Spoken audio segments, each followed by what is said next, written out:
It was an extremely hot day. A married couple named Jeff and Amy were on the road, moving away after facing financial bankruptcy. After failing in their old city, they decided to start over in San Diego and build a new life from scratch. The road ahead was quiet and almost empty. Jeff stayed focused on driving, while Amy slowly drifted asleep in the passenger seat, exhausted from constantly worrying about their debts.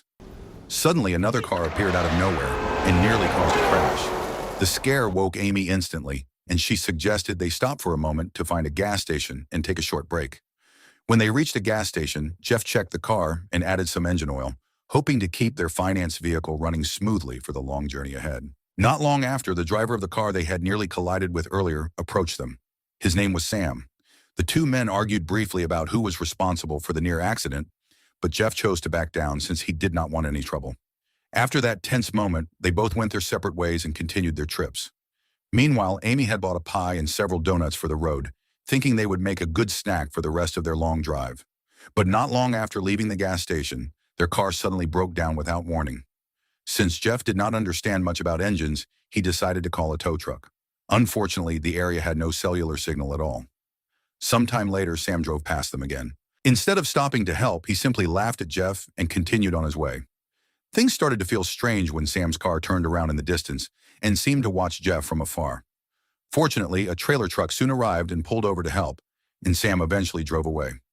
The trailer driver introduced himself as Benny. He seemed friendly and helped push Jeff's car safely to the side of the road. Benny suggested that the engine might have overheated. He then offered to give them a ride to a diner about 8 miles away so they could call for a tow truck. Jeff, however, refused to leave the car behind since it was the only valuable thing he still had, and he was afraid someone might steal it. In the end, Amy decided to go alone with Benny to the diner. Amy said that once she arrived, she would call a tow truck for Jeff. With that plan, they separated. Hours passed, but the tow truck never arrived. Jeff eventually checked the engine again, thinking it might have cooled down by now. While inspecting it, he accidentally noticed a loose cable socket. After reconnecting it, the car suddenly started working again. Relieved, Jeff immediately drove off to pick up Amy at the diner Benny had mentioned.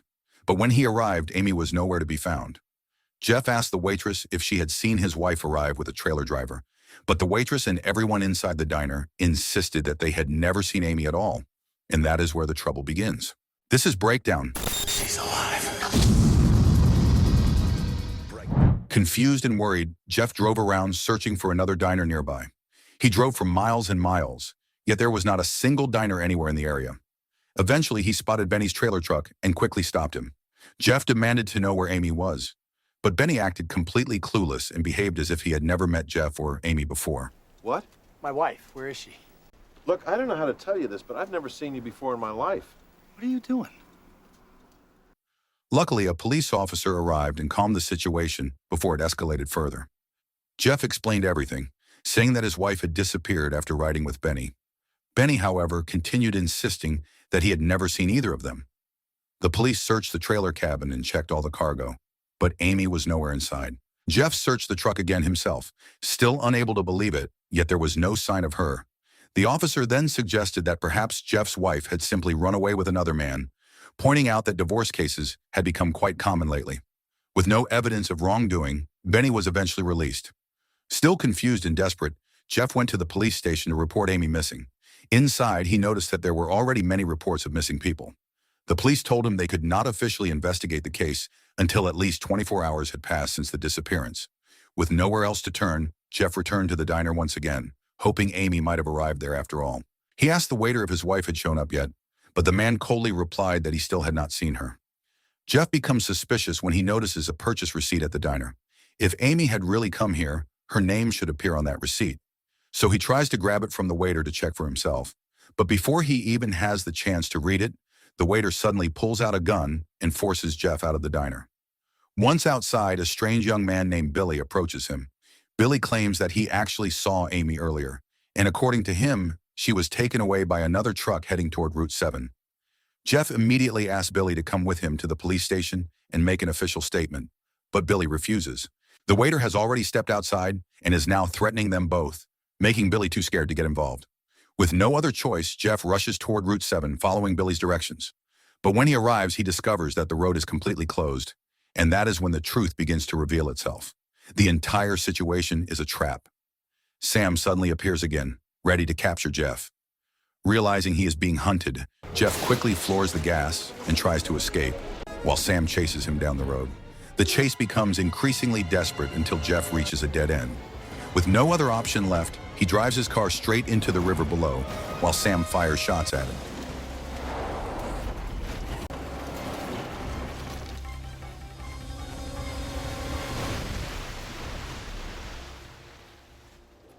Jeff manages to escape, but he is forced to abandon the car and run for his life. Somehow, Jeff survives the ordeal, though he loses his car along with Amy's donuts inside it.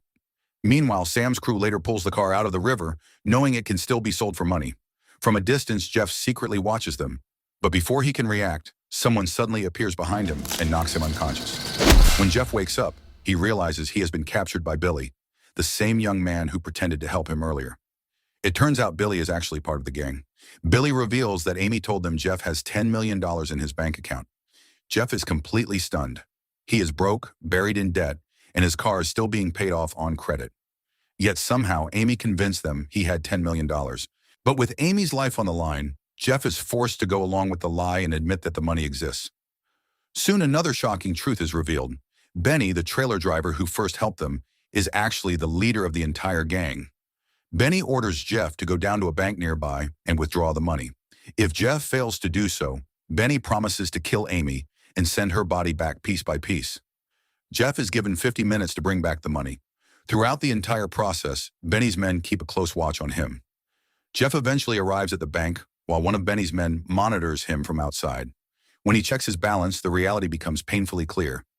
He only has about $1.5 million. Desperate, Jeff even tries asking the bank for a $10 million loan on the spot. The teller, of course, refuses such a ridiculous request, but the teller also notices that something is clearly wrong with Jeff. His face is tense and confused. Jeff quietly whispers something to him, and the teller seems to understand that Jeff is in serious trouble. The teller tells Jeff to wait a few minutes while the money is being prepared. Jeff then goes to the restroom, hoping to find something he can use as a weapon. Unfortunately, all he finds is a wooden handle and some tissue paper, completely useless against a gun. When he returns to the counter, he suddenly notices a knife that the teller secretly leaves for him without Benny's men noticing. Jeff quickly hides the knife inside his jacket sleeve. Soon after leaving the bank, Jeff is picked up on the roadside by Sam, who is already waiting for him. Sam immediately tapes Jeff's hands and begins roughing him up while demanding the money. Jeff begs them to release Amy, but instead he is beaten again.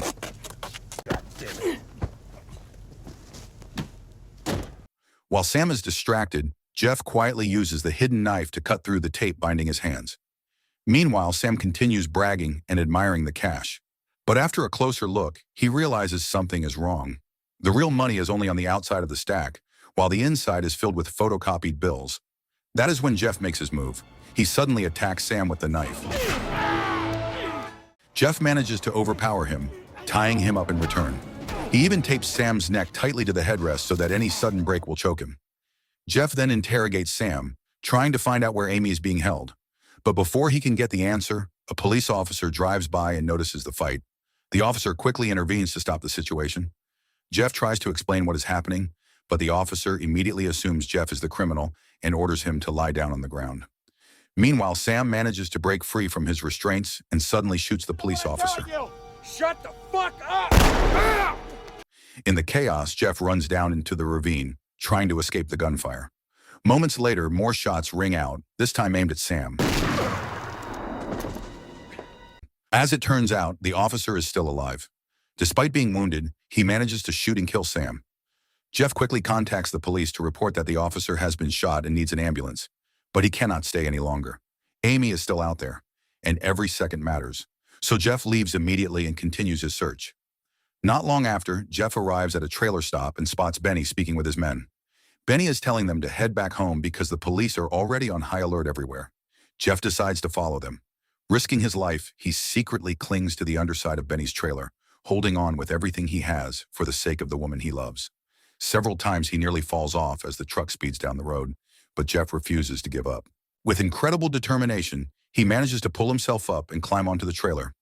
By the time Benny finally arrives home, it is already the middle of the night. Benny is greeted by his wife and child, but instead of relaxing, he immediately tells them to prepare a large meal because his friends will soon arrive to eat together. Benny begins unloading his belongings into a storage shed, completely unaware that Jeff has followed him all the way from earlier that day. Through an upper window, Jeff sneaks into the shed and discovers something disturbing inside. There are stacks of license plates and many valuable items that clearly belong to previous victims of their crimes. Not long after, the rest of Benny's crew arrives in a smaller truck. From his hiding place, Jeff watches as they unload what looks like a lifeless body from the truck. At first glance, Jeff believes it is Amy. The body lies completely still, and the sight breaks Jeff's heart. He is convinced that Amy is already dead. The gang begins preparing to bury the body behind the house, but suddenly something unexpected happens. The body moves. Thankfully, Amy is still alive. She must have simply been unconscious. A moment later, Benny's wife calls everyone inside, announcing that the food is ready. At the same time, Amy briefly notices Jeff hiding above in the ceiling. Jeff still does not act yet because he does not have a weapon. Amy is then locked inside the basement. Once everyone leaves the area, Jeff quickly tries to break the lock on the basement door. Unfortunately, he cannot open it. Realizing he needs a weapon first, Jeff searches Billy's truck and manages to find a gun. Moving quietly through the house like a shadow, he enters while Benny and his family are eating dinner. With the gun pointed at them, Jeff demands the key to the basement. He also tells Benny's wife that her husband has kidnapped Amy. For a moment, the room falls completely silent. Then suddenly, Benny's young son appears and points a shotgun at Jeff. The boy is ready to defend his mother. Jeff tries to stay calm, explaining that he has no intention of harming the boy's mother. But Benny and his wife actually encourage the child to shoot. The shot goes off, but Jeff reacts quickly and deflects it. Do it! The blast ends up hitting one of Benny's gang members instead. Jeff immediately takes control of the boy's weapon, while Billy uses the chaos to escape. Finally, they force Benny's wife to open the basement. Inside, there is a freezer where Benny has been keeping Amy imprisoned. Jeff makes it clear that if Amy is dead, he will not hesitate to destroy everyone in that house. Fortunately, Amy is still alive. She finally returns to Jeff's arms, while Benny and his cruel family are now the ones locked inside the basement. Even while cornered, Benny still acts arrogant. Jeff responds by kicking him hard in the head. After everything they have been through, Jeff and Amy prepare to escape from the house using a car. But there is one more problem. The car keys have been hidden. Meanwhile, Billy returns to the house and opens the basement door, freeing Benny. At the same time, Amy searches desperately around the room for the car keys. After checking every corner, she finally manages to find them. Jeff and Amy waste no time and quickly try to escape. But before they can get far, Benny and the rest of the gang catch up to them, driving the massive trailer. What follows is a dangerous chase down the road, with gunfire erupting as both sides fight for survival. The pursuit grows more intense until Jeff's car becomes trapped near the edge of an overpass, almost plunging into the ravine below. Refusing to give up, Jeff climbs onto the trailer to confront Benny directly. A brutal fight breaks out between the two men. They struggle violently as the truck continues moving, each trying to overpower the other. At one point, Benny repeatedly strikes Jeff, while Jeff hangs on for dear life. But Jeff manages to grab the chain Benny has been using as a weapon. With one final burst of strength, Jeff pulls Benny toward him and throws him off the trailer, sending him falling into the ravine below. Benny appears to be dead. Jeff then rushes to help Amy, whose knee has become trapped during the chaos. He manages to free her, and at last the two of them are safe. But the story has one final twist. As they catch their breath, Amy suddenly notices something unsettling. Benny is still alive, barely able to move his head. Without hesitation, Amy releases the trailer's parking brake. The massive trailer begins to roll forward, and moments later it crushes Benny beneath its weight, ending his life for good. So the moral of the story is never let your wife tell kidnappers you secretly have $10 million when you are actually broke.